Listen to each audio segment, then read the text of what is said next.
మహిళల గురించి చెప్పడానికి సార్ వాళ్ళు పిలిచారు, బాగుంది. కానీ మహిళల గురించి చెప్పడానికి మాటల్లో వర్ణించలేనిదే ఒక మహిళ నా ఉద్దేశం ప్రకారం. ఎందుకంటే సృష్టి లేదు మహిళ లేకపోతే, వినా స్త్రీయ జననం నాస్తి అన్నట్టు.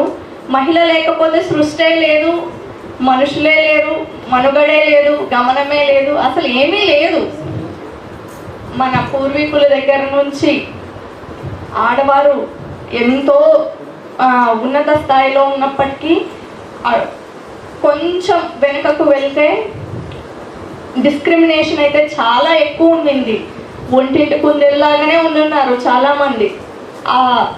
ఇయర్ బై ఇయర్ ఒక్కొక్క స్టోన్ వేసుకుంటూ, పునాదులు వేసుకుంటూ ఎంతో అణచివేతను గురి చేసినప్పటికీ ఎన్నో సవాళ్ళను ఎదుర్కొని మహిళలు ఈరోజు ఈ స్థాయికి వచ్చి దేశంలో గర్వకారమైన ఢిల్లీ క్యాపిటల్కి సీఎం అయిన ఒక మహిళ పాలించడం అనేది అదే మన సత్తాన్ని మనమే నిరూపించుకుంటున్నాం.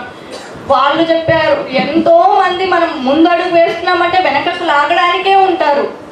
కానీ ఎన్నో సవాళ్ళను మనం ఎదుర్కొని ఈరోజు ఈ స్థాయిలో ఉన్నాము. అందుకు నన్ను నేనే ఉదాహరణగా చెప్పొచ్చు. చాలా చిన్న ఏజ్లోనే నాకు మ్యారేజ్ అయ్యింది.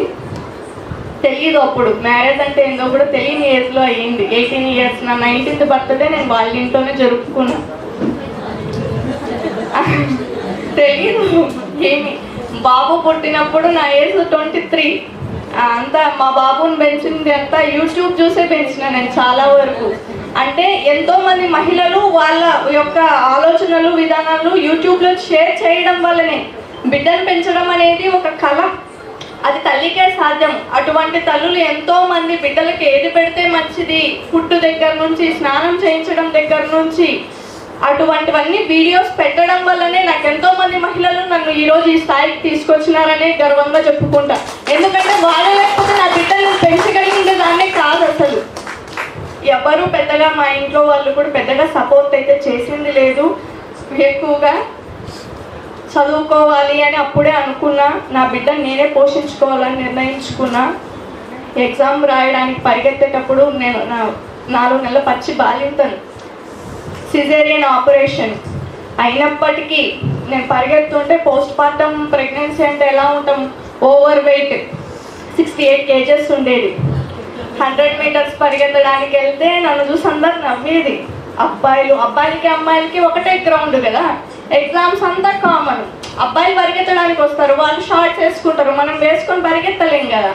నా డ్రెస్సింగ్ని కానీ, నా షూస్ని కానీ అందరు చూసి హెలనే నవ్వేవాళ్ళు. ఒకటే అనుకున్నా, నవ్వండి, నేను కూడా నవ్వుతా, ఉద్యోగం సాధించినాక నవ్వుతా, ఇదే అనుకున్నా. అలానే పరిగెత్తిన.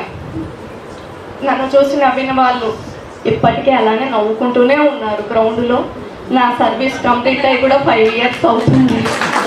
ప్రమోషన్ సాధించిన అంటే నన్ను నేను ఉదాహరణగా ఎందుకు చెప్తున్నా అంటే, మహిళలు పిల్లలు పుట్టినాక ఇంకేమి చేయలేమని మనం డిమోటివేట్ మనల్ని మనమే చేసుకుంటాం. అబ్బా అయిపోయింది జీవితం అంతా, పిల్లోళ్ళు కూడా పుట్టేసినారు, ఇంకేం సాధిస్తాం, ఏం చేస్తామని. కానీ అలా ఎప్పుడూ అనుకోకూడదు. మనకు వచ్చిన చిన్న చిన్న అవకాశాలైనా సద్వినియోగం చేసుకొని మనల్ని మనమే మోటివేట్ చేసుకుంటూ ముందుకు సాగాలనడానికి ఒక ఉదాహరణగా నన్ను నేను చెప్తున్నాను.